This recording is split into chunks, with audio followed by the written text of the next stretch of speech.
Hi all, thank you for listening to another episode of the GameChangers United podcast. This episode is a very special one, and I think it's safe to say that there are not many similar podcasts like this. Today I'm talking to High Priest Rsi Wisesanatha. We talked about his name. It's very difficult for me to pronounce. And before we dive into it, I want to welcome you, a very warm welcome to you. Thank you. Thank you very much. Om Swastiastu. Om Swastiastu. In the meantime, I know that means thank you, because I was on Bali where we met. So what we're going to do in this episode is we are going to basically get to know the culture of Bali a little bit better through the religion, through the mission that you are on, and through all the hard and the good work that you guys are doing to make the world a better place. As all game changers are doing, but everyone has their specific toolbox, as I like to call it. And I think it's safe to say that you are by far one of the biggest spiritual game changers that at least I know in my life. And let's just start with a little bit background of who you are, because the thing that I know is that you offer services for spiritual growth with your Mira de Lima Institute, and that you are the initiator of the Eco of Peace movement that will take place in Bali again this year in October, where 1,000 people from all over the world will gather to create more consciousness and awareness. But there's a whole lot more behind that. So can you share with us a little bit more background of who you are? Okay. First of all, thank you very much, Nita, for your invitation to your podcast. You're welcome. And surely I do hope your podcast will be a success. Thank you. Yes, I'm actually not that excited to explain who I am.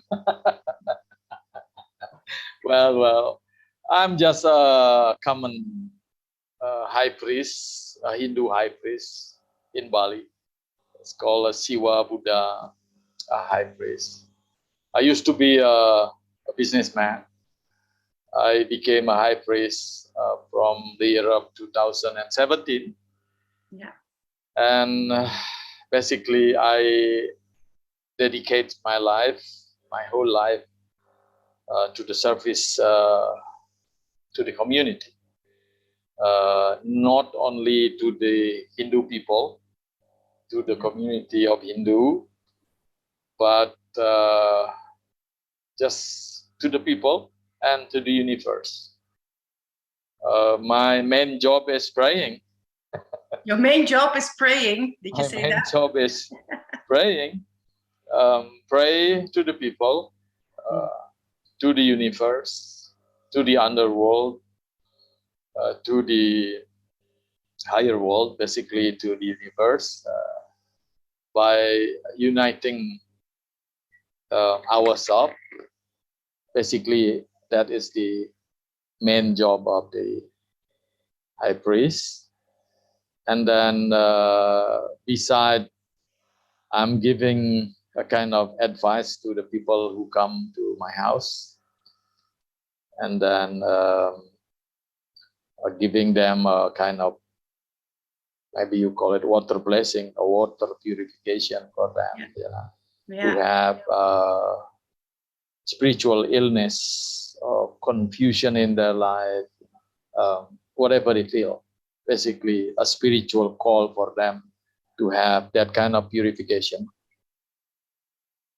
And then my social activities spiritually,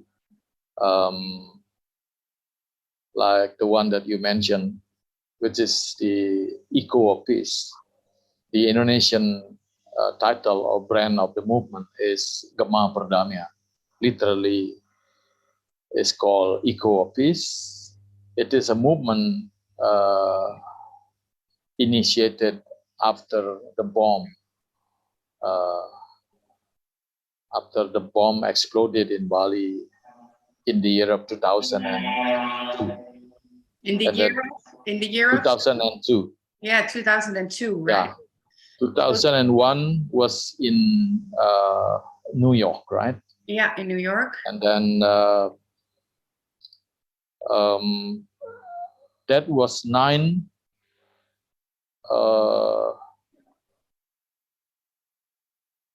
11 September. Yeah. 11 September 2001. Yeah. And then quite a miracle of number, just added with one, you know, from 11 become 12, September become October, 2001 plus 1 is 2002. Added with 1 on the date, on the month, and on the year, the bomb exploded in Bali. Yeah, and what happened there? So just to do a little recap for the people that are listening now. So can you give us a little bit more background of what exactly happened today? From there, I think that is a kind of message, you know.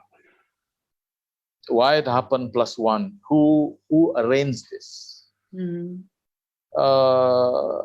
From the background of the story, who executed, who committed this bomb, are different group of people. If they have a connection, we don't know. There is there is no information on that. But there are a lot of people died because of that, right? Yes. What I mean is, the event take place just added with 1. You know? There happened 11 in Bali is 12 the day. September in New York, October in Bali, 2001 and then 2002. You know, so that is a kind of message that we have to be careful with this, because this is a kind of a plan thing. You know, that nothing happened without a plan on something. We call you may call it a plan from God. For what? If we don't take action, because in this life we believe everything is planned, everything has their time, and then for us in this life we have to wake up to make sure we have also to plan something. You know, on our symbol, the life symbol, the life law of life, we call it ratam, that there is a law of life, a law of the universe. We have to know, we have to create something, we have to work with the symbol of swastika to the right. You know, we have to do our best in our life to balance it, you know, to create the harmony, to maintain, also to participate, to maintain the universe, to participate, to make sure the life become a harmony for all of us. You know? Everybody, I believe, everybody having their own potential, having their own talent, from the call of their heart to take action and to participate, to do something. And then for us here in Bali, we consider that we have to take action to participate in enhancing the awareness for what so-called peace. Peace is very much required. A peace without any condition. You know, it is coming from unconditional love, understanding. Peace is peace for all, whatever your religion. You know, whatever your race, everybody, you know, everybody require peace for the life states. Peace is the states for the life. Without peace as a fundamental state, there is nothing happen in our life. So peace must be considered as a fundamental state for our culture in life. Everybody must understand that must be exist. Everybody must participate in that. Everybody must contributive to. And everybody deserves it as well, right? We all have the same rights to peace. Peace is beautiful okay, everybody deserve it, but it is an effort. Everybody must contribute it. Everybody must contribute for it. Yeah. You know? Yeah, definitely. And so when we come back to the introduction of like who you are and what is the role of Bali, is it safe to say that in 2002 the awareness that Bali has to play this part in the world, that the people from Bali have an important role when it comes to creating this this movement of peace? How was it for you personally? Because this moment happened, and was this also the moment in your spiritual career, let's say, that you started to wake up yourself more? How old were you then? We are just going to let the conversation flow naturally. That time I was a general manager of a hotel. Yeah. In the area, in a resort area. Yeah. I started my spiritual journey from the year of 2000, more in depth. Well, bomb happened in New York and bomb happened in Bali. And we know New York is the representation of the modern world. You know, people, what so-called modern, all the technology, the science and politics, economy is there. And we know Bali is in the other side, is the center for the spiritual world. And we know Bali is one of the spiritual portal of the big three, big portal on earth. So having that, I believe this is a kind of era changing which need to be, to be considered. And we have to wake up, to wake up from our routine. Our routine is economically always thinking for an increase, always thinking for a greater achievement. That is we are in depth is looking to that area. We are raised to create to increase. We are grown up with that. I was a GM, always thinking how to build another hotel. How build another hotel, how to get more. Yeah. How to make money more, only that. That is the only thing that we have in our life. And surely behind that, how to be happy, right? Yeah, we get to that. Yeah. But that time we didn't think much on our connection to each other, that we are one, the atmosphere is one, the quality of the air on the atmosphere is one. It has no wall, right? Okay, country to country, it has no wall actually. The air is connected. That's why we have a word in Indonesia. The word say saudara. I mean brother, sister. Saudara? We call it saudara. Saudara. Sa is one. Udara is atmosphere. One atmosphere. So I call you Mirta, saudara. It means to remind you we are one atmosphere. One air.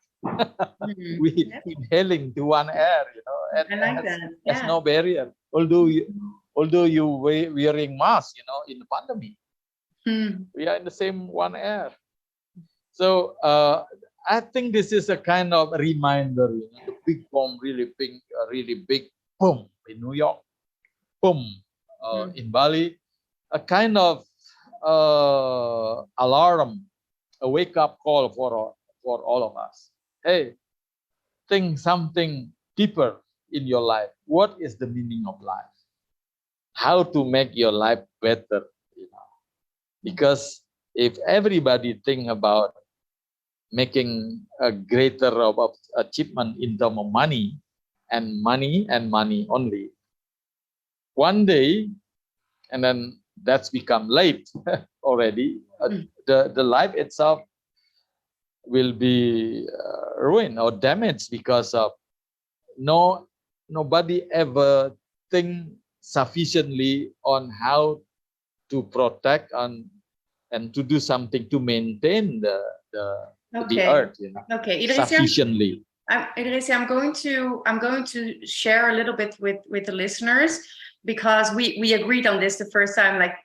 I know you. I've been in retreats with you, and we're going to deep dive a little bit on that later. How we met.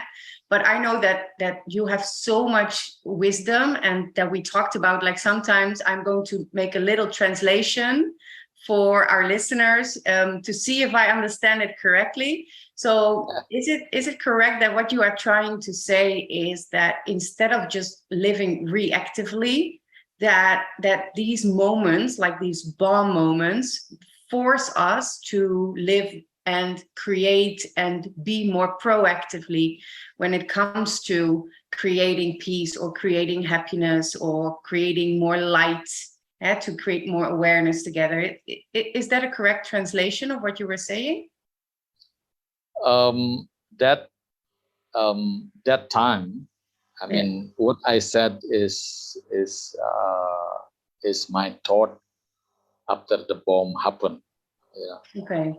That's why we took the action. What we as a Balinese can do.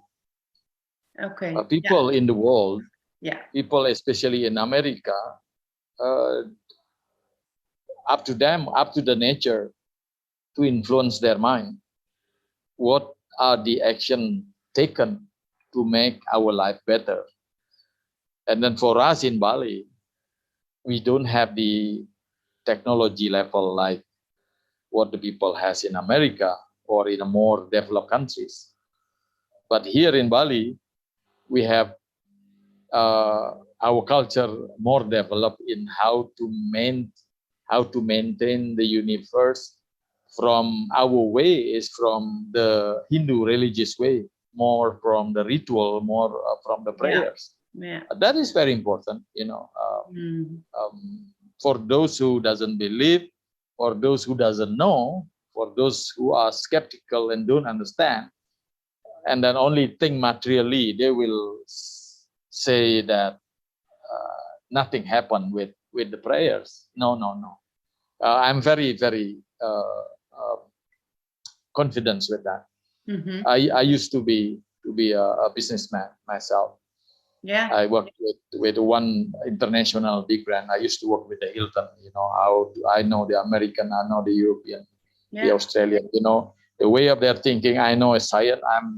I'm a master. I'm also a PhD level in practical, CHA level. So don't doubt with that. I'm not from a traditional priest, from nowhere and suddenly become a priest. I'm also a scientist by myself. But I'm sorry with my English. I've grown up with Balinese. I speak Balinese. Our national language. I think everyone can understand you, correct. And this is hopefully. My accent. Hopefully, my accent is not. Otherwise, we will do subtitles for the ones that who are looking on YouTube. Please do. But this is actually a very interesting part of your story as well. That, like, a lot of times what we know, let's say, from here, from the European perspective, is that the Balinese culture is a very ritual-driven culture. And what I really like about you, and this was, for me, it was no coincidence, for example, that we met, because you have this business ground, so you can make the bridge between that world, let's say, because that's also a reality, and then the reality that you have on Bali, and to bring that together for the purpose of creating something better. So yeah, I really want to, and I think all the listeners want to hear more about you as well, like your story. I think it's safe to say that we are very curious to hear how did you, as a businessman of the Hilton, end up to be a high priest on Bali? Yeah, at the beginning I didn't know that I have to be like this, Yeah. From the perspective of when I used to become a Hilton man or hotelier, surely I didn't want to be a high priest, you know.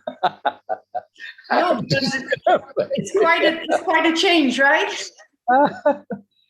um, well, surely from that perspective, you know, Yeah. I mean, from that perspective, when I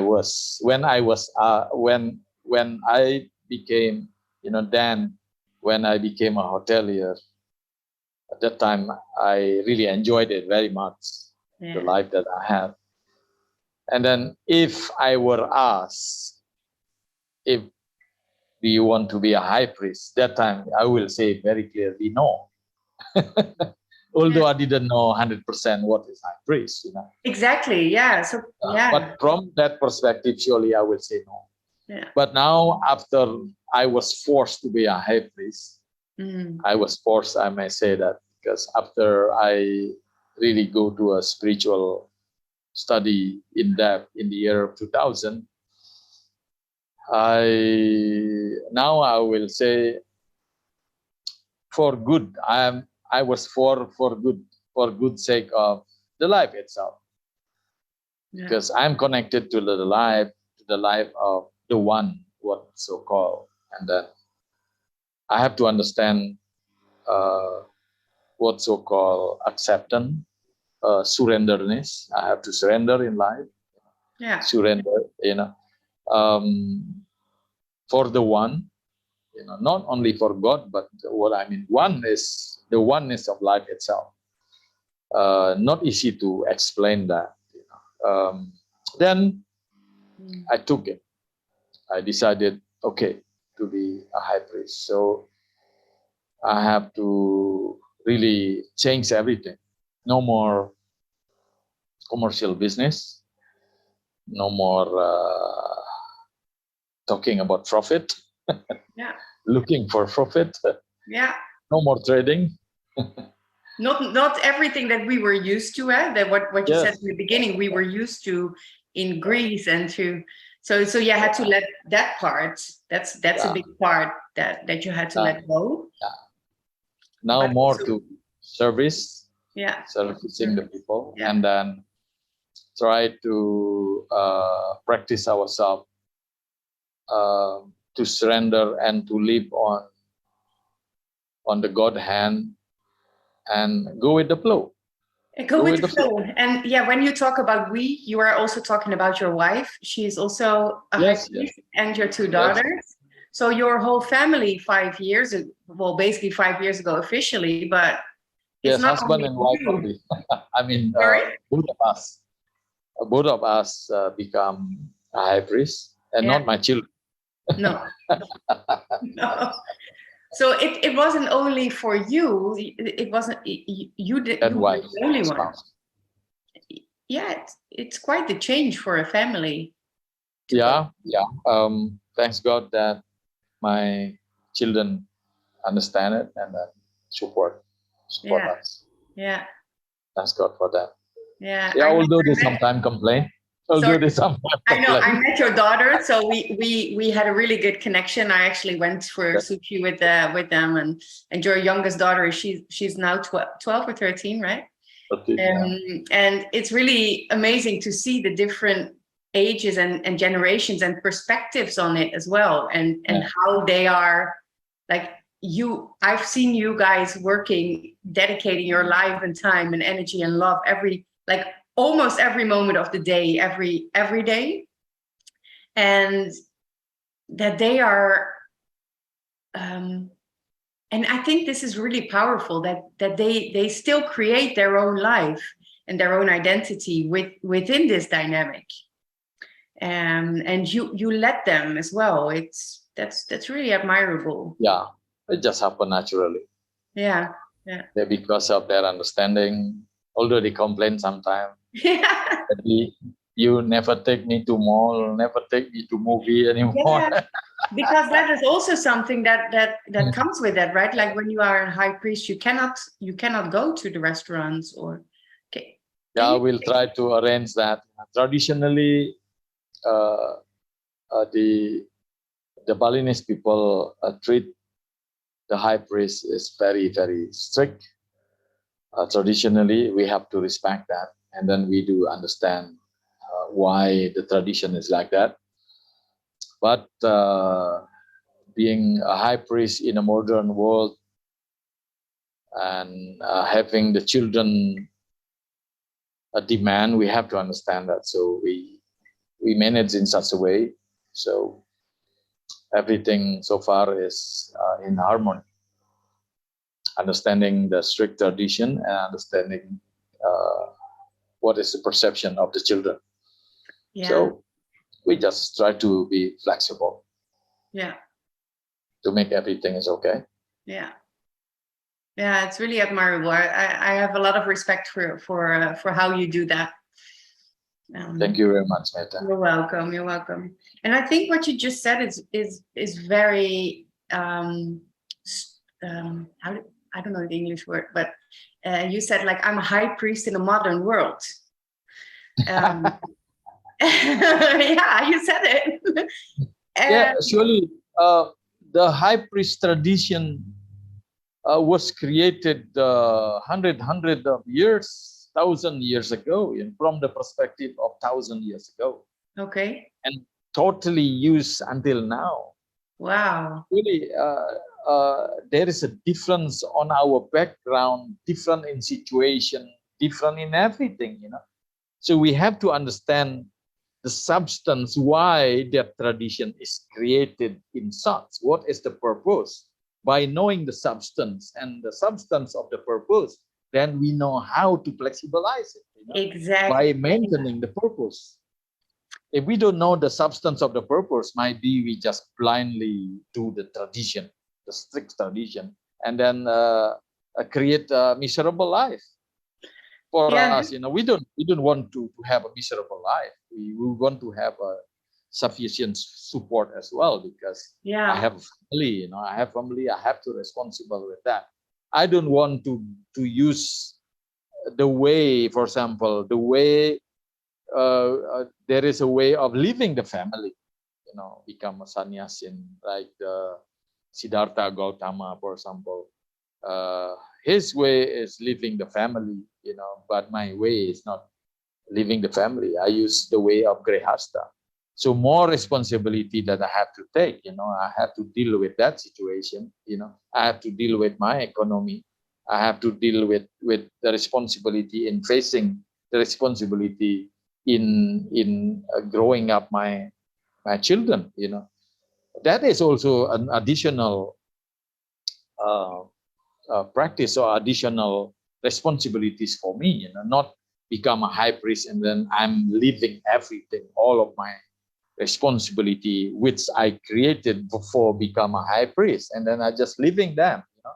So that is not the way, the stream that I use, the way of doing my what so called the pursuit of my spiritual development. That is not the way that I take.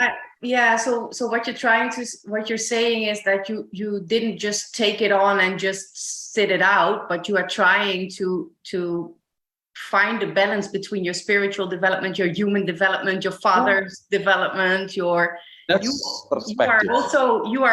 You're also human, right? You're a father, you're a husband, and that's perspective. Yeah. There is another perspective, right? That's why I created a sect in the religion. One religion having several sects, their perspective are different. For me, I'm trying to see the substance. What is the purpose? Yeah, and can I dive? Oh, sorry, we have a little bit delay on the line sometimes. So sorry, you continue.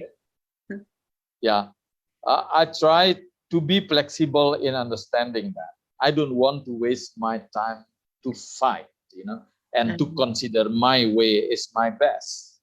My way is the best. And the other people's perspective and the other way is not good. Or other religion is not good. My religion is the best. I don't want to waste my time for that. I have to understand why that thing happened in the world, Yeah. And then a different perspective on this create the problem in the world, And then this is inhibiting create resistance in the peacemaking, Mm-hmm. So if we only think we are the best and then the rest or the others is not good, this is already a fatal foundation on our ground in living with the others.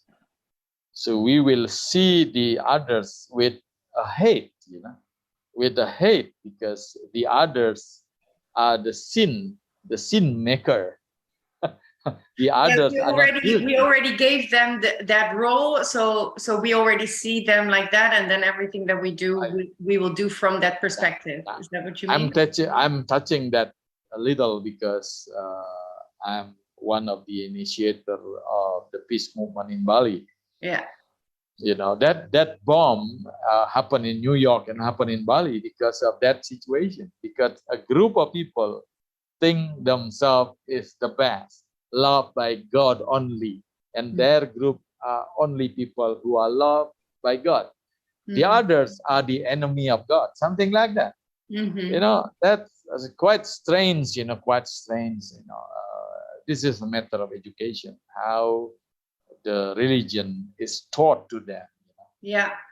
What is their emotion level when the religion is taught? That's also influencing the setting of the teaching. Yeah, definitely. And this is a concept that you can basically apply everywhere, in every business, in every life, the level of education, but also and I know that we talked about this on Bali, is like the spiritual teaching before the education, or the other way around. And the way you can influence people based on where they are in their development, when they are children, for example, we can influence a lot already. So it's in positive and in negative way. I don't want from a common people, from ordinary people, I don't want to separate what is generic education, what is spiritual education. I would prefer both are connected, because spiritual is not something beyond yourself. No. Spiritual is within us, because we are spirit. Our true self is spirit. Everybody has spirit. So spiritual is not something beyond us. It's not something strange, and thanks God, the present trend, people getting more spiritual. Definitely. So their intelligence already reaching that. Yeah, it's changing, and I know, like, from my personal perspective, I started my spiritual journey it's about 3 years ago, and I'm not going to deep dive on my spiritual journey now. I will record another podcast on that because we need another hour. But but before that, I wasn't that aware, and before we pressed record, I was of course preparing our interview, and I was reading back on some notes that I was taking when I was doing the Soul School. Like, this is a 5-day retreat that you host on Bali. And I was there for 5 amazing days. And one of the things that I was reading back in my notes was, we as a human, we are both light, so spirit, and we are in a human body. And you literally said to us back then, don't separate them. So what we tend to do as a human is that we separate ourselves, like the physical body, from maybe the light, the spirit that we have inside of us, because we are not, especially let's speak for myself here in the Netherlands, in the 80s or the 90s, we weren't raised that we also have this spirit inside of us, this light. We were only taught about our physical bodies or our physical presence. We have to find a job, we have to do this, and all the things that we just talked about. So I think it's very interesting to realize and to see yourself from, and this was another thing that I was really enthusiastic about when you said this in the Soul School, that we see ourselves as a holistic person. So we can see ourselves from our holistic purpose that we have in life. We are more than that, and it's up to us to really get to the core of who we are and to embody the things that we are gifted with and why. And also, one of the things that you also said in that retreat was that the substance, this is where the lesson is. So if you take the lesson or the substance out, then we will never understand. And this is the same with ourselves. So the better we understand ourselves, the better we can give it to other people. Is that? Yeah. I was paying attention in the soul. So. Well, thank you very much to go deeper on that. Yeah, this is quite a heavy talk. We call it a heavy matter. Because yes, indeed, human is a very complex, from the level of the intellectual, the average of people have on earth now. Human is a very, very complex matters, very complex, very, very complex. If the physical, the hardware of the human, we are not talking about the emotional dimension, the feeling, the compassion, the will, the talent, the soul, and then the divine substance of the human. Without that, the body, only how the body works. If we use, there is an expert say that if we use the level of the technology of the world now, the human construction can be a computer as big as a half of the earth. Can you imagine how complex is the human being physical body from the science of the computer? So to understand that, it's never finished. No. The more intelligent that we have, the more understanding. It's not finished yet. The world of medical doctor, the health, is not finished yet. There's always something happen to reveal, to understand what is human physically. Moreover, to understand wholly what is human, from the perspective of the 7 dimension you said, that there is emotional body, rational, and ego, the ego body, and then the compassion body, and then will, talent body, and then the soul and the divine body. That's even more complex. That's why we require a good time to study it. That's why a good education is very much required to go for that. And then surely life has been set up to go to that direction. And then we found life, it just not happened from 2,000 or 3,000 years ago, but happened from 2 or 3 billion years, which we didn't have the record. The current civilization didn't have the record on those previous civilization. At least there were 13 civilizations which have doom and gone, and without any evidence, So at least 13. The life that we have from the perspective of archaeology, we monitor, I think, a little bit from 5,000 BC or 7,000 BC from a carbon check, carbon test, or 10,000 BC, but not much on anthropology. Very, very low record found from the life previous to the year zero, the year of zero.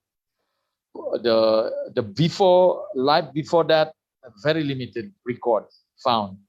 So actually, the evolution of the human being has been redone again and again in the different setup, and become complex. The human become complex, knowing that the soul that we have now is not a zero soul, but having a message, having a content of the previous life.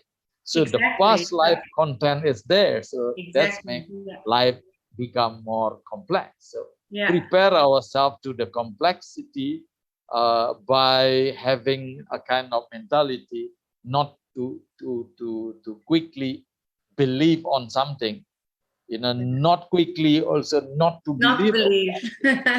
So prepare a kind of open mind, not creating a teaching, whatever it is, religion or whatever, to close their mind, just to believe without knowing.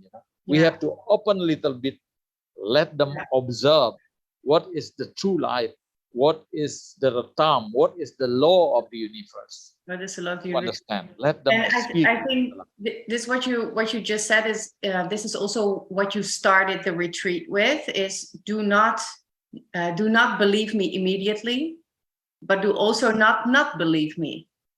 And believe everything basically. And I think, like, for a lot of people who are listening now, this is very valuable for them to apply in their lives and business as well. It's also the message that's behind it is also to find your own truth, to create your own truth, like from your higher self, from your intuition, whatever you want to call it. I mean, we all have a different dimension of what we can see that is our true self. I think some people call it intuition, and like the more developed people in the spiritual groups that I saw with you as well, we call it the higher self or the divine self. And but it all comes down to the same. And I think that what you said there, and is a lesson, is an advice that we can give to the listeners here as well, is just the way to how to create an open mind is exactly what you said. Do not immediately not believe it, but also not believe it. Because life is actually life is very exciting. Life is very interesting. Let's make life very excited, as exciting as possible. Surely by living openly, and a life with freedom. With the freedom, we have freedom in life.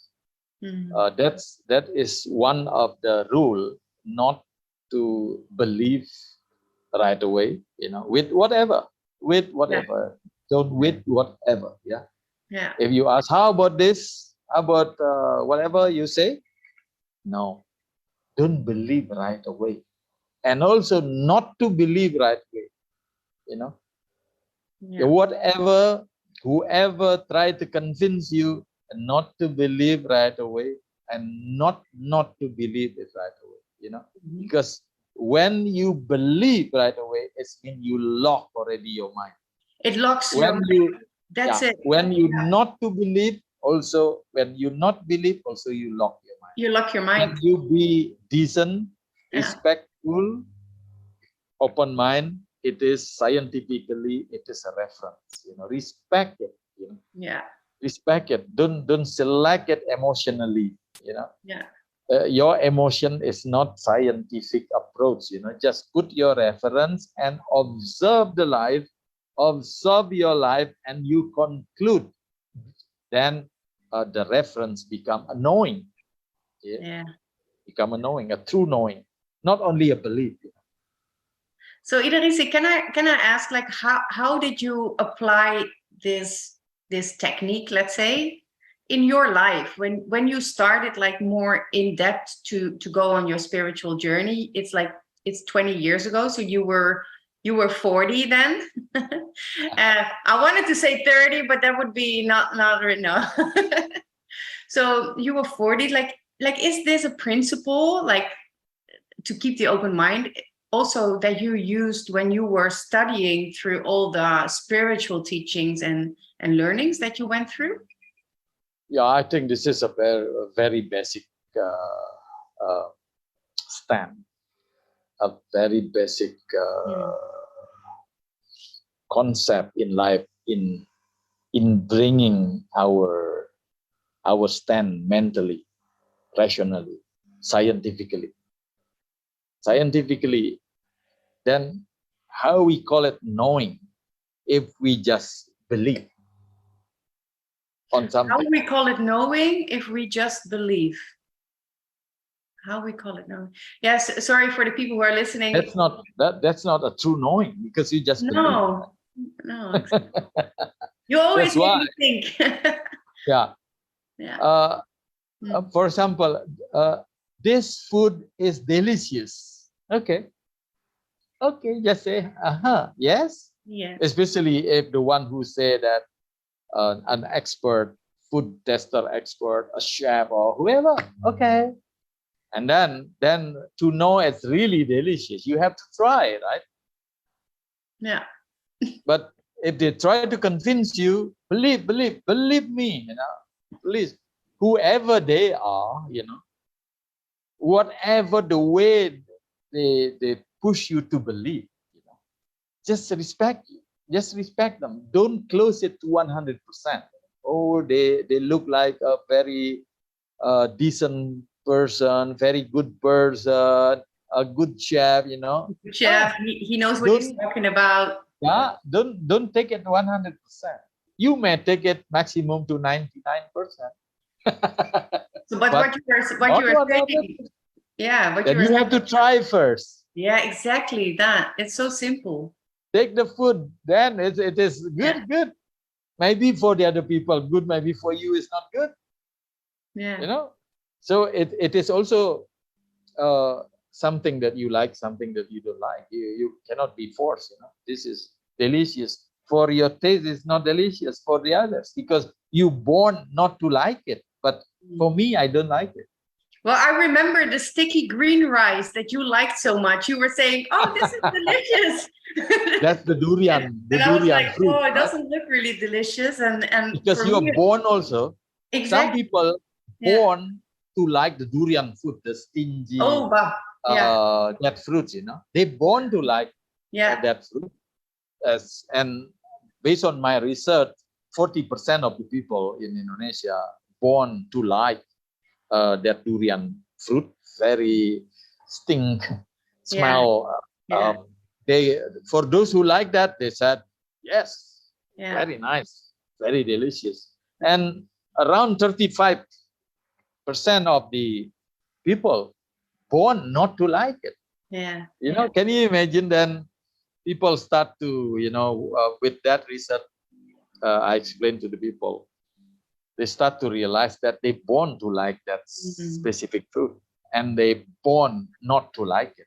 And there are a certain percentage, 10%, so if they are given for free that fruit, maybe they like it, but they don't really crazy to get the fruits. So by having that in mind, we have to respect also the other people, because they born. The same like the animal, they born to be elephant, they born to be an ant, they born to be monkey. They don't go and fight to be an elephant, big to be an elephant and small to be an ant, something like that. Yeah, so this is also something that came up in the retreat. So I cannot really reproduce it fully, I think, but what you were saying, something like an elephant is also not wondering why it isn't as small as the ant. Like an elephant isn't doubting the role that or the size of. In general, all the condition, the fact matters. If you are beautiful, born to be beautiful, born to be not that beautiful, handsome, not handsome, smart, not smart, tall and not tall, those are should be just accepted. And knowing you are tall, knowing you are short, knowing you are big, knowing you are small. If you don't understand that fact, if you don't accept and be wise with that, then you will be trapped. You will be trapped in something, in being disappointed in something that you are not. If you are big, then you tend to be arrogant. Because I'm big. Oh, that's what you mean. Yeah. If you are small and then you don't accept, and then especially the government and the wise people giving the education for them to accept and understand their fact, accept their fact, and then they work together. They don't have to humiliate each other, You don't have to belittling or each other, or saying bad of each other condition, but they just support, appreciate. That is the grace from God, because everybody is unique. Everybody must tolerate and must respect each other. The ant can accept themselves that they are small, and the happiness not influenced because they are big or small. The heart, the feeling has no problem. They are big or small. If they can accept themselves, they can be happy. They may be pretty. They may be pretty. They may be less pretty. Yeah. If they accept themselves, if the education given for them, everybody will accept themselves and can be happy. Yeah, because the feeling is the same. It doesn't matter if you are big. Yes. The feeling is the same. That's what you're trying to say. Yeah. Don't waste your time. If you want to be small, then you waste your time. Oh my God, I'm small. Why I'm small? Why I'm not as big as the elephant? Yeah. That's wasting your time, and then that will create a kind of unproductive situation to yourself, and then you feel not good to yourself. You are lack confidence, Yeah. Then you never perform yourself fully as what you are. Yeah. And then the elephant will waste also their time, to be arrogant. I'm big, Actually, elephant big not because of themselves. Elephant big just because they are elephant. Yeah, exactly. That's true. So this kind of education must be reminded by the wise, the government. So the government people surely expected the wise people to work, become the civil servant, become the government, in giving the education, so they don't have to waste their time. They have to accept that fact, the fact to be ant, the fact to be elephant, and then give them. Surely the elephant have more food, the ant have less food, not equal, Careful with the word of equal, but I think here the word is used is just, the justice should be there, of fairness. Yeah. Something like that. Yeah. I'm just making some notes in the meantime. Again, just for the listeners or the people who are watching. So Idris and I, we met a couple of months ago when I felt like it was time for my spiritual journey. I was already on a journey of almost a year and a half where I really detached a little bit from my current life and business to redesign and rediscover myself and my professional mission in life. And so I was naturally drawn to their website, the background of the story is a little bit weird in a way. Like I still cannot believe how we ended up together. But at one point I was just like on Facebook, just looking for spiritual guides on Bali. And I ended up on your website. And I felt like a really strong connection to specifically two of the teachers that you work with. And I reached out to the organization, and Rsi and I, we had a Zoom call. And then, yeah, I think 2 or 3 weeks later, I was already on my way to Bali. And I'm laughing because of the notes that I'm making, because one of the things that we did together is the retreat of 5 days. And for people who know me, I'm always drawing and transforming information into methods and systems and strategies. And so when I was on this retreat, I had my digital notebook, and I think I made like 50 or 60 pages with all kinds of notes. So again, now I'm just like writing the whole time during our interview, because there is so much valuable information. And when I was listening to it the first time, Rsi, I was happy that I recorded some things, or that I wrote it down. So everyone who's listening now and who's like, wow, this is so much information, just know that if you listen to it 2 or 3 times more, that there will be even more messages for you to get out, because it's a lot to take in. We are talking about quite heavy topics, and quite complex things. So just know that I also needed sometimes like 3 or 4 times to read back on the same topic to really get my head around the things that you were saying. So that's a little bit of background, of our connection. So Rsi, is it okay for you if we dive into all the good work that you are doing with your, like, let's say, the local students and with the international movement? For those who want to learn from my teaching, is they are students. But from those students who want to be Putra Dharma literally means children in truth. Children in truth. In truth, yeah. Is doing the mission together. Yeah. So they are committed. Students who are committed, not only student, because a free student, they just want to study and they are not bonding to a commitment. But for those who shows their commitment and want to work together, we call them Putra Dharma. And then we have, we have around 40 Indonesian Putra Dharma. They are coming from a different background, economically, race and religions, not only Hindu. And I'm open for that, because they join because of their commitment spiritually. They came to me, several in trance, several through dream, several from the voice, because many of them are quite indigo, quite spiritual.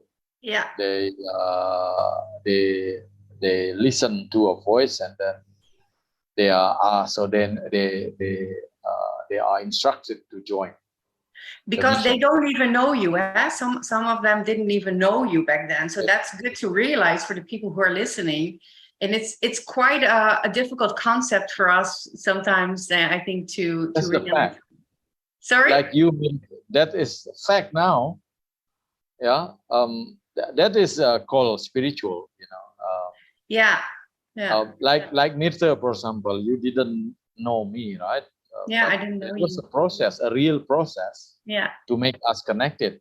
It happened in the world, actually, if people pay attention on what happened to them, how they meet each other, how they meet their husband, how they meet their wife. Have a look on that. There are what so called spiritual element playing part in there. So they are children in mission. What is the mission? It's simply, the mission is try to learn together, to be a big family, and to learn how to give care and love to each other, and to study together and to do the mission together. What is the mission? The mission is quite special, as instructed by our ancestors and by the angels, by the deities. This is sound also quite strange nowadays, but not later. Yeah, the same like the prophet, the same like the prophet who give them the instruction. Yeah. The same like the prophets before, the holy people, they dedicated their life for service. They are given the instruction by the angels, by the Gabriel, by the angels, ABC, by the above, we call it.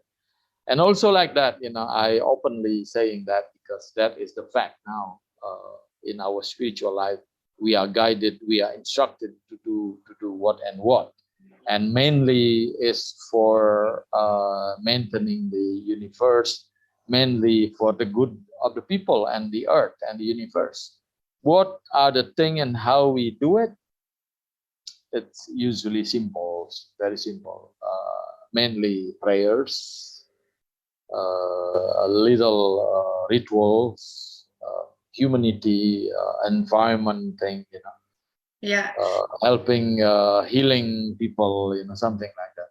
Yeah, because Rsi, I think we forgot to say this, because you are with 40 Indonesian students, but also the mission is also it's not only Indonesian students, but you are also having now 12 international students. We have 16 international 16. students. They are coming from all over the world. Yeah. Exactly. Yeah. And they are from different culture and background. Yeah. They are very critical, as we know. The Western, they are very critical. Yeah. Their rational dimension quite developed, and also they got the instruction to join in, to participate, to work together. They want to serve. They want to dedicate their time, committed to serve, to give service to the life. Yeah, and it's amazing because I will share a little bit of my personal experience, if that's okay with you. So I went to Bali in June this year, June 2022, for 2 months to go on a spiritual journey. And so I was drawn to Rsi's website, and I didn't even know them. But a couple of weeks before I went, I was dreaming that I was going there, that it would show me my unique skill set and also related to other people who also play a role in making the world a better place, and what would be my specific quality there and my power. But also I was dreaming that, and this was really messages. So I dream a lot. So I get a lot of things in my dreams, and I am equally spiritual as I am strategically. So sometimes for me, that is my struggle. So I was dreaming that it would show me my toolbox, let's say, but it was also giving me a message that I wasn't only going for myself, but I was also going for you. So this is really being drawn to a certain movement. Everything is planned. There's a reason why I, with my specific skills set, came to your path, and the other way around. So and now here we are recording this amazing episode for a podcast for people. This is only the beginning of things that we are doing. And I saw the international students. I also met a few of the Indonesian students, and everyone is so it's so welcoming. They are so powerful in their own way. So I really saw the difference between different skill. Yeah, within the skills. And I never saw something like that, because as you said, I came from this Western country of part of the world, and more rational, even though I already did some spiritual coaching and work myself, because I already felt like it was working for me, and I already used it a lot in my one-to-one sessions with clients, for example, but not till this extent. And when you come there, when you come to the retreat that you were doing, and when you see all these people so advanced already, and the international student of the Indonesian students, and of course you and your wife creating these enormous breakthroughs with people, energetically, spiritually, and mentally, emotionally, basically on all levels. That was really amazing to see, and we will deep dive a little bit further in a minute on how you do that, because you developed your own method for that, the seven human dimensions. So that was I wanted to add that from a personal perspective to the mission that I saw that you were on. Yeah. Those 40 student or Putra Dharma who are committed, and the international also. I think you also one of that people or student who have the potential. Are people who are given to me by the universe to work together. Basically, they are spirit who are in mission. What is the mission? Is beside for general humanity movement and also for the environment, is to develop the others, for those who are brought to us, for people, a group of people who are brought to us, then we can inspire them, also teach them the way to understand them more, to understand themselves. What are human? What are themselves?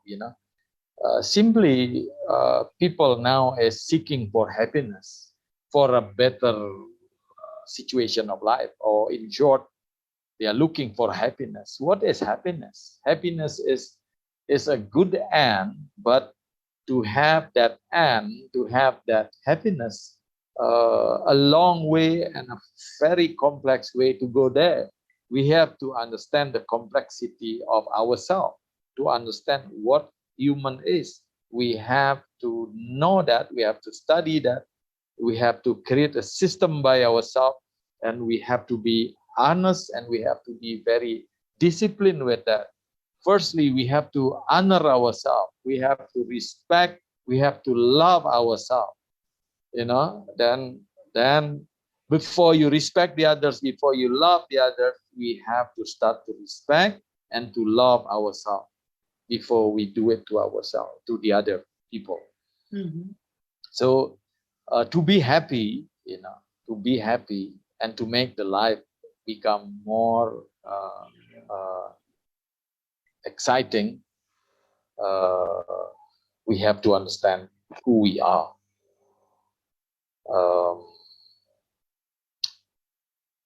I think the student or the Putra Dharma that we have, in general, they know already themselves. Yeah. And they are very excited with that, and they are developing themselves. They learn now with that excitement, and then surely a long way to go. And beside being critical and open mind, the second teaching is try to be humiliate. I mean, trying to be try to be humble. Try to be humble. Make sure we are humble. The other meaning of avoid the arrogance, careful not to be arrogant, try to be humble, and then a long way to go. And then by giving the service, you are adding your happiness by giving in. So to be able to give, then we have to have ample, or we have sufficient. We feel we have sufficient, then we feel it is proportional to give. And giving, if we have enough or sufficiently, then there is a feeling that we want to give to the others. And the feeling of giving give us the happiness. That is the nature. So they are having more and more happiness by giving in to the nature, to the environment, to the other people. So that is in general our vision. That is just a call. We don't want to feel to start. Oh, we are special people. We are great people. No, At all. basically, Just because of us, like that. What you were saying on the retreat, I think that this really says it all. Is that literally the first sentence that you said to us was, "I want everyone to be themselves, only a better version, a happier version, a more aligned version." And you still remember that, huh? Sorry? You still remember that? I still remember that. I do remember a lot because I think this is the difference when you talk about religion or spirituality, or like, from my perspective, like, you focus on growing the already existing skills and purpose that someone has, instead of adding something to them that they don't want in their core. And everyone has their own skill set. And from my personal experience, I know that, like, for example, I am not as advanced in the spiritual teaching as the other students, but I am more advanced in transforming that information into strong identity, strong social businesses, strong brands and concepts. And everything is equally valuable. And when I came to you, like, my journey is as one of the, I'm not a Putra Dharma. I'm like a weird Putra Dharma, right? We already talked about that. Because I'm not like the students who are, like, a lot of the international students, they also live on Bali. And so I have my own journey in what I had to learn. And we had our one-to-one sessions. You did, like, meditation with me and light language, which you used to design my spiritual journey in Bali. So I had to visit 9 temples, and in every temple, it was like a big puzzle that I was on, like, going from one message to the other, and in the meantime developing yourself. So I am quite in the beginning when you compare it to the other students that are so advanced. They can connect to themselves in such high level. That was amazing to see. And everyone is okay, no matter where you are in your process. And that's what I really like about this mission, and about the way you teach as well, because you are not forcing me or anyone to be something other than I am in my core, because I can't.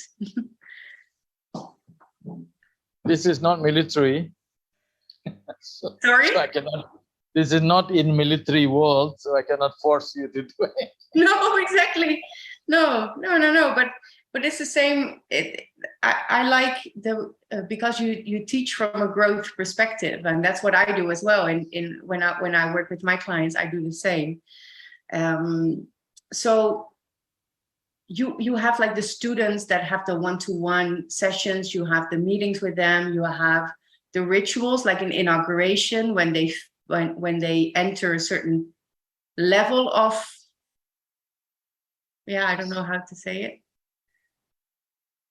Yeah. Everybody is unique. Every person is unique. Nobody is exactly identical. No. Even the face is not the same. The brain, the capability, their intellectual, all different.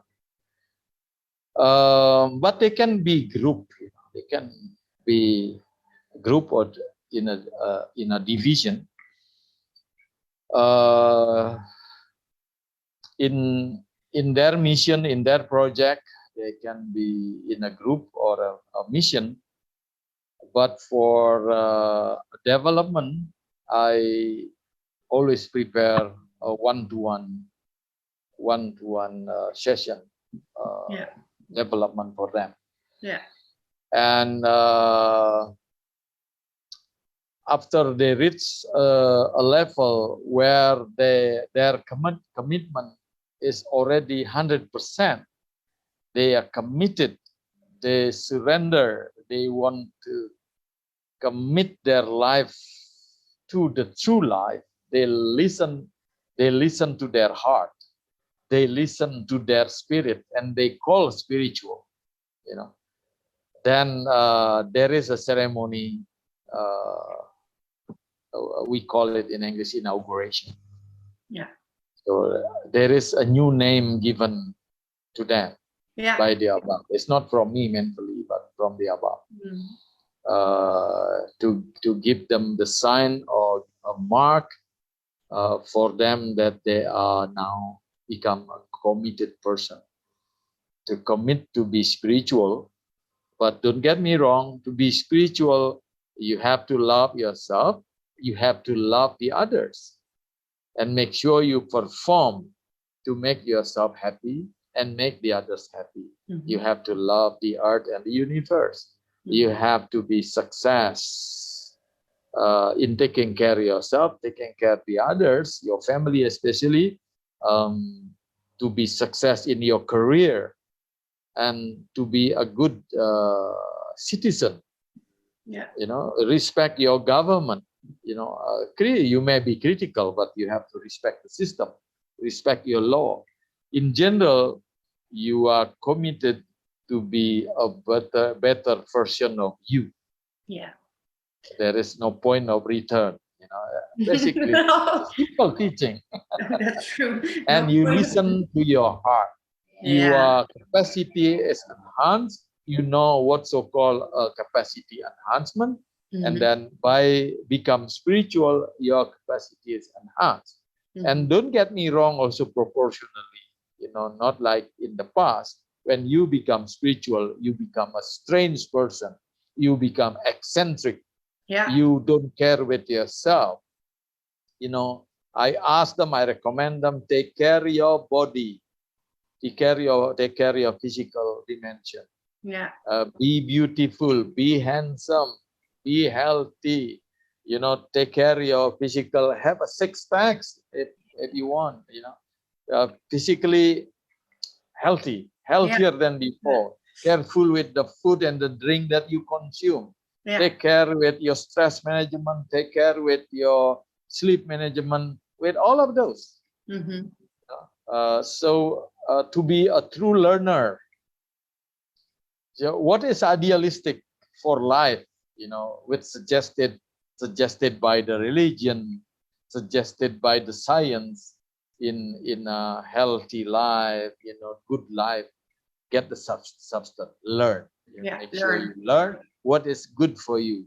Because what is good for you maybe is not good to the others specifically. What is good food for you may be not good to the others. So it's good to know specifically with your uniqueness. What kind of food are good for you may vary to the other people. So you become critical in that way, but in a fun way, relaxed. Because being spiritual, you have to be a little bit relaxed. Do some meditation. Do sport. Do enough sleep. Money is very important, but don't go and spend your time only for money.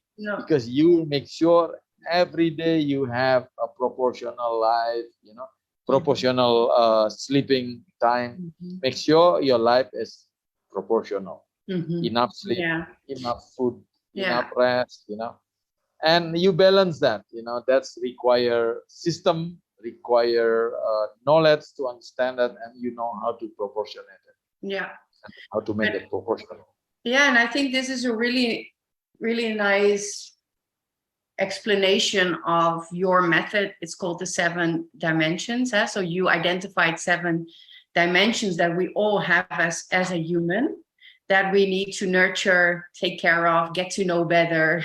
And this is, maybe I think you already mentioned them all just now, but maybe we can just do a sum up of the 7 dimensions. Yeah. A 7 dimension is, maybe you can show maybe later on the picture. I will show the picture. It's a scheme, it's a model to ease the people to understand that they are complex but can be simplified into 7 circle. To show that they are consist of 7 dimensions. This is the basic teaching. Actually, more complex than that. There are another 7 planes, to understand. That is more complex. But this is the basic to be understood, which is quite complex already. That human has a physical dimension, emotional dimension, which influence our life, and then our rational dimension, and then with one element, we call it the ego dimension, reside in one dimension with the rational dimension. So 3 dimension already. So 2 dimension is in one body, rational and ego. Our ego dimension reside or dwell in the same body with the rational dimension. And then the 4th dimension is our compassion, the unconditional love, where the intuitive bodies is there. That is number 4. Number 5 is our will, our talent. And then number 6 is our soul. Number 7 is our divine dimension. So those are the 7 dimensions that we have. Yeah, and this is part of the teaching. So the students that you train, they are going to be trained as life management coaches to teach the 7 dimensions into the world. Yes, this is just the beginning. Beginning. Will help me. I will help you. Yeah, definitely. Yeah. To bring this to the world.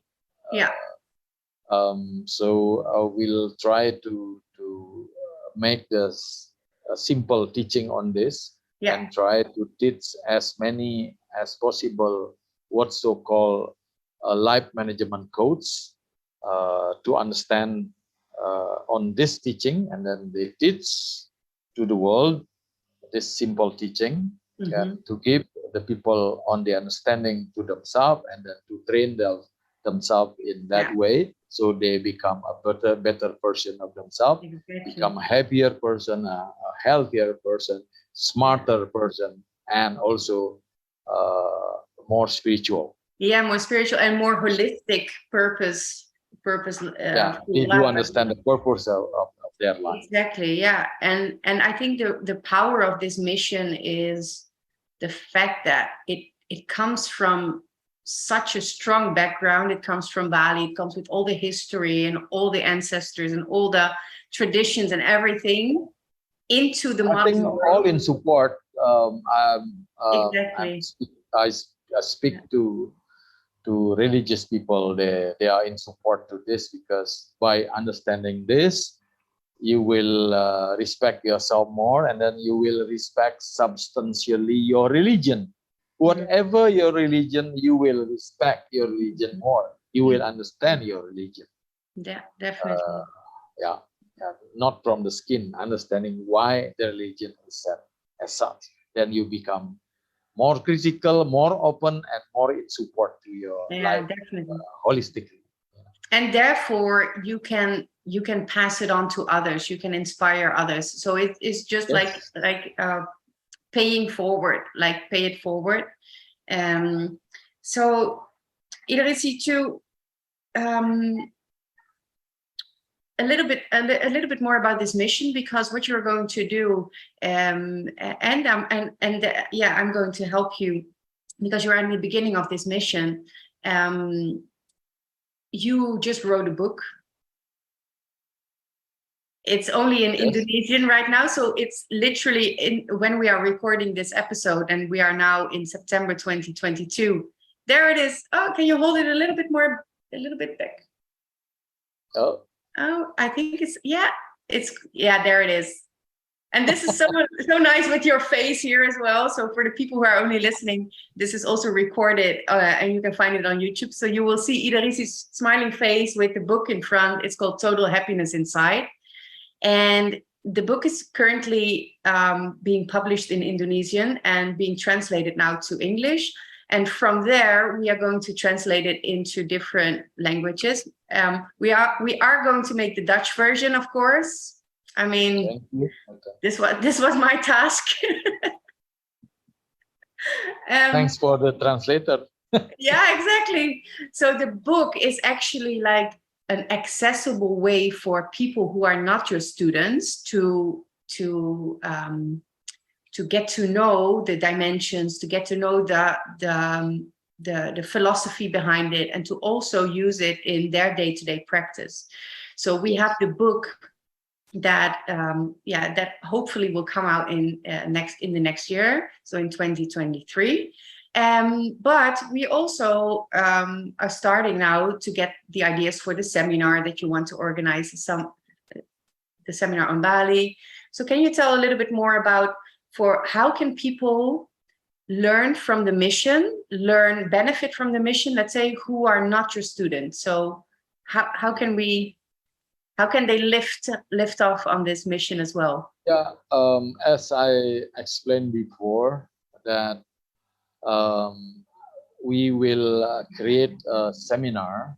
We will create a seminar to explain further, because reading a book alone, not everybody will be able to understand it easily. That can be the weakness of the book. The way I write it can be the weakness from the atmosphere of the reader or the intellectual or something. Just the situation might be not conducive. But this seminar is trying to have a more conducive atmosphere to understand the matters, because a happiness in life is not a new thing. It's not a new matter in the human life. Everybody really keen, truly want to be happy. So this can be a very popular, evergreen, popular topic. Especially for those who experience for being unhappy. For those who are happy in their life, maybe this topic will not be important. So for those people who experience, especially quite lengthy, they experience a miserable life, I think this topic will be important topic, and they want to understand. So I think for those kind of people, I think the seminar will be interesting for them. So I think a 1 day or 2 days kind of seminar, and then to create a general understanding, to understand the road that they have to walk on, what they have to do. And then for those who are already reaching a kind of awakening level, surely they have a different situation of unhappiness. Something happen in their life, something strange happen in their life. We will evaluate that, and for those level, we will bring to the next level of seminar to explain to them what is spirituality. But at the beginning, spirituality is not as a main topic, but we will explain generally for all of those dimensions to everybody equally. But for those who reaching a kind of awakening in their spiritual dimension, we will group those people and then will give them an additional teaching, so they understand their spiritual dimension more. So that will be the teaching will be created for the life management coach, and surely we have to prepare a kind of training for the trainer Exactly. Make Yeah. sure they understand first Yeah. before they Definitely. train. And this seminar, is it going to be a hybrid seminar? Like people can join online as well? And do you know when it is already? Uh, Or is it still in development? And can we communicate a little bit later about it? we will try for the trainer. We will try to meet in person first Yeah. to get the idea to experience how to create a trainer more effectively and efficiently. Yeah. And we have to study from that experience, and we will review from that experience.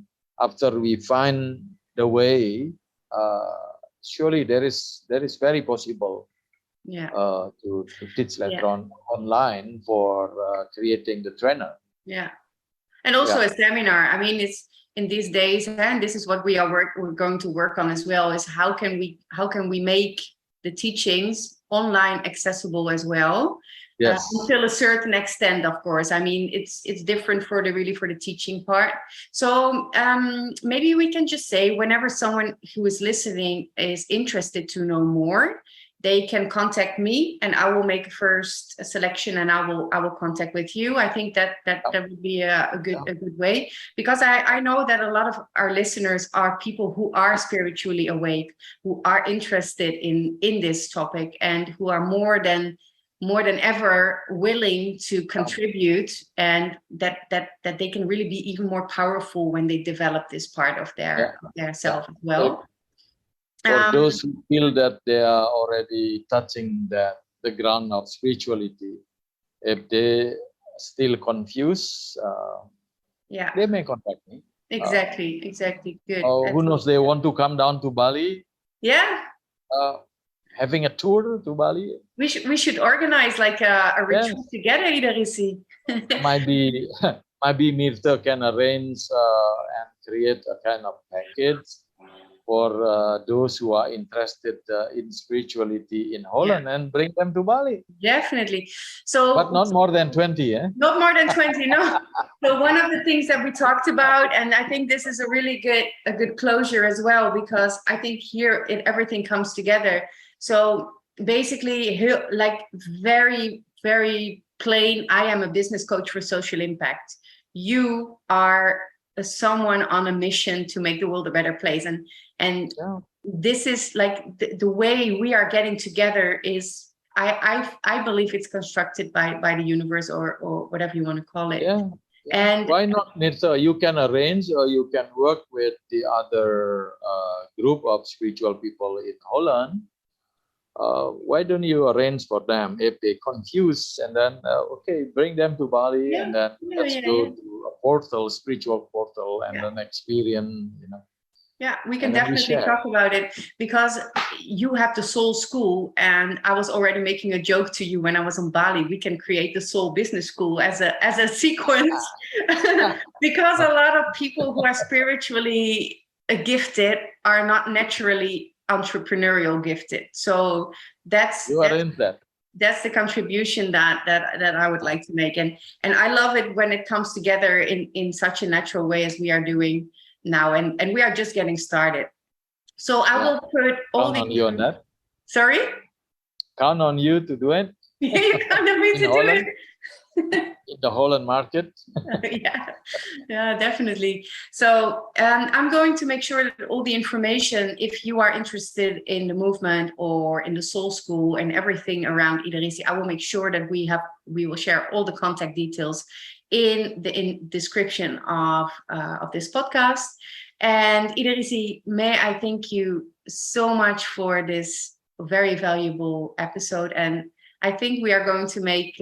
I think we need to make a few more, because we have so much Yes, to talk yes, about. that's no problem at all.